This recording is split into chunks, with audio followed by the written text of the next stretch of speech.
Suppose তুমি আজি কিবা এটা পাই গ'লা যিটো তুমি বিচাৰিছা, তেতিয়া তোমাৰ লাইফত পাবলৈ হয়তো বহুত বেছি বাকী নাথাকিব। বাট যদি তুমি পোৱা নাই ন, আজি চাপোজ তুমি এজনী ছোৱালীক বিয়া পাতিব বিচাৰিছা, তাইৰ লগত গোটেই জীৱনটো থাকিব বিচাৰিছা, তাৰ লগত তোমালোকৰ বাচ্ছা জন্ম দিব বিচাৰিছে, তুমি ডাইৰেক্টলি ৰ লেংগুৱেজত।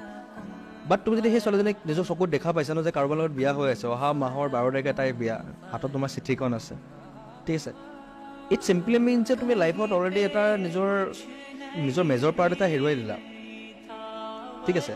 তো যেতিয়া নিজৰ আধা পাৰ্ট খালী হয় ন, সেই খালীখিনি ফিল আপ কৰিবৰ কাৰণে অপশ্যনছ বহুত থাকে। মই মানুহৰ অপশ্যনছ কোৱা নাই। যেতিয়া নিজৰ ওচৰৰ মানুহক হেৰুৱাবা ন, নিজৰ এটা ফাণ্ড খালী হৈ যায়, এটা ভাগ খালী হৈ যায়, তো সেই বস্তুখিনি তুমি বেলেগ বেলেগ পাৰ্টেৰে ফিল আপ কৰিব পাৰা।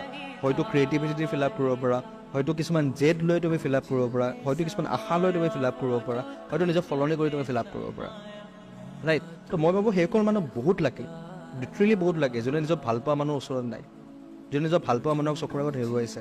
কাৰণ তেওঁলোকে জীৱনত সেই খালী পাৰ্টখিনি মানে ফিল আপ কৰি পেলাই লাইফত বহুত আগুৱাই যাব পাৰিছে।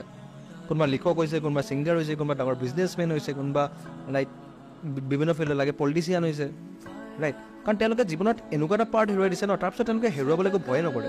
আৰু যদি আজিৰ তাৰিখত মই জীৱনত একো হেৰুৱাবলৈ ভয় নকৰোঁ, তো মোতকৈ ডেঞ্জাৰাছ কোন হ'ব? মানুহক উইক কিহে কৰে? হেৰুৱাৰ ভয় কৰে। যদি আজিৰ তাৰিখত তোমাৰ হেৰুৱাবলৈ একো ভয়ে নাই, তো তোমাক কোনে হৰুৱাব?